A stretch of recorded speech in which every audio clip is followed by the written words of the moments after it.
ఆంధ్రప్రదేశ్ రాష్ట్రంలో ఉద్యోగులు ఉపాధ్యాయులు 11వ పిఆర్సి నివేదిక కోసం ఎదురుచూస్తున్న సమయంలో డిసెంబర్ 13వ తేదీన ప్రభుత్వ ప్రధాన కార్యదర్శి నేతృత్వంలోని కార్యదర్శుల కమిటీ నివేదిక విడుదలైంది. ఈ సిఎస్ కమిటీ నివేదికలో 11వ పిఆర్సి కమిషన్ ప్రభుత్వానికి ఇచ్చిన నివేదికలోని ముఖ్యాంశాలు, వాటిపై కార్యదర్శుల కమిటీ అభిప్రాయాలతో కూడిన అంశాలు ఉన్నాయి. ఈ వీడియోలో సిఎస్ కమిటీ ఇచ్చిన రిపోర్టులోని అంశాలు, 11వ పిఆర్సి రిపోర్టులో పేర్కొన్నట్లుగా తెలిపిన అంశాలు గురించి తెలుసుకుందాము. ముందుగా master scale. Pay revision commission 32 గ్రేడ్లు 83 స్టేజీలతో మాస్టర్ స్కేల్ను సిఫార్సు చేసింది. సిఎస్ కమిటీ కూడా వీటినే సిఫార్సు చేసింది. ఈ మాస్టర్ స్కేల్లో కనీస వేతనము 20,000 రూపాయలుగాను, గరిష్ట వేతనము 1,79,000 రూపాయలుగాను ఉంది. వార్షిక ఇంక్రిమెంటు ప్రారంభంలో 3% ఉంటే చివరిలో 2.34%గా ఉంది. స్టాగ్నేషన్ ఇంక్రిమెంట్స్ 5 సంవత్సరాల వరకు కొనసాగుతాయి. ఈ నూతన వేతన స్కేళ్ళు 1/7/2018 నుంచి అమల్లోకి వస్తాయి. అయితే మానిటరీ బెనిఫిట్ అమలు తేదీ పిఆర్సి రిపోర్టు ప్రభుత్వ నిర్ణయానికి వదిలివేసింది. కానీ సిఎస్ కమిటీ రిపోర్టు మాత్రం మానిటరీ బెనిఫిట్ అమలు తేదీ 1/10/2022గా సిఫార్సు చేసింది. ఇక రెండవ అంశం ఫిట్మెంట్. పే రివిజన్ కమిషన్ 27% ఫిట్మెంట్ను సిఫార్సు చేసింది.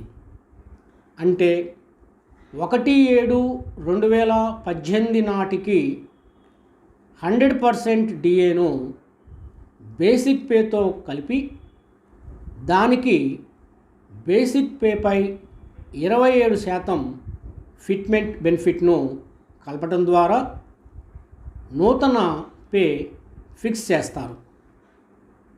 కానీ సిఎస్ కమిటీ 7వ కేంద్ర వేతన సవరణ సంఘం అనుసరించిన విధంగా 14.29% ఫిట్మెంట్ను సిఫార్సు చేసింది. డిఆర్ఎస్ అలవెన్స్ డిఏ కరువు భత్యం అంటే డిఆర్ఎస్ అలవెన్స్ 1/1/2019 నుండి కేంద్ర ప్రభుత్వం మంజూరు చేసే ప్రతి 1% డిఏకు 0.91%గా ఈ రెండు కమిటీలు సిఫార్సు చేశాయి. House rent allowance HRA. Pay revision commission ప్రస్తుత స్లాబ్ రేట్లనే హెచ్ఆర్ఏ రేట్స్గా సిఫార్సు చేసింది. 10 లక్షల కంటే ఎక్కువ జనాభా గల నగరాలలో హెచ్ఆర్ఏ 20% నుండి 22%గా పెంపుదల చేస్తూ ఒక కొత్త స్లాబ్ను కూడా సిఫార్సు చేయటం అనేది జరిగింది. అయితే సిఎస్ కమిటీ ప్రస్తుత స్లాబ్ రేట్స్ను సవరిస్తూ సిఫార్సు చేసింది.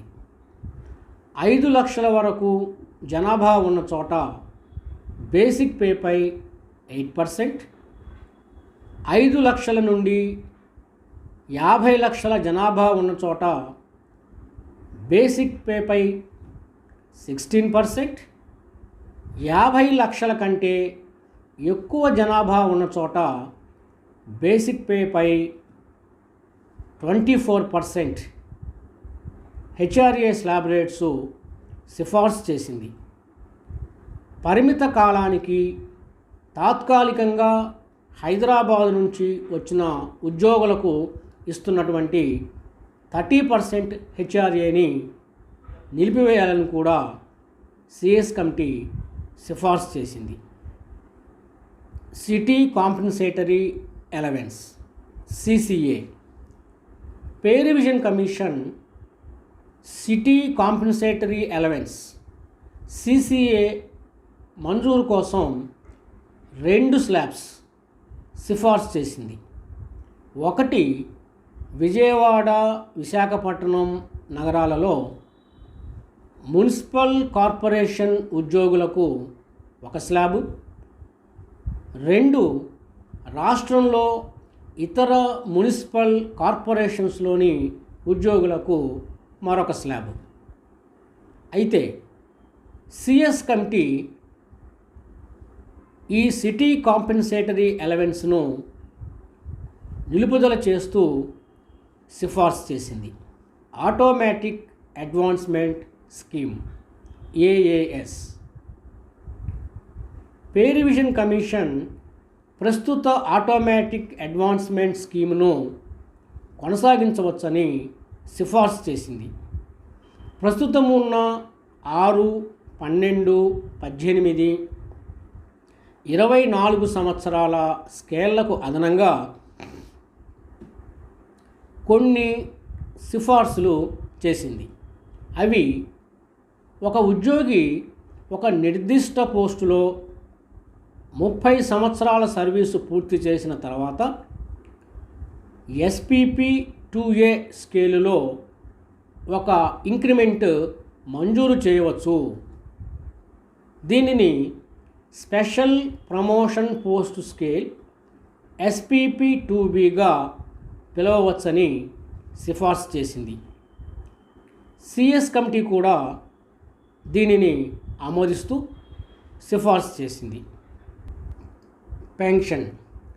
పే రివిజన్ కమిషన్ 1/7/2018 నాటి డిఎన్ఎస్ లీఫ్తో పెన్షన్ లెక్కించడానికి 27% ఫిట్మెంట్ను సిఫార్సు చేసింది.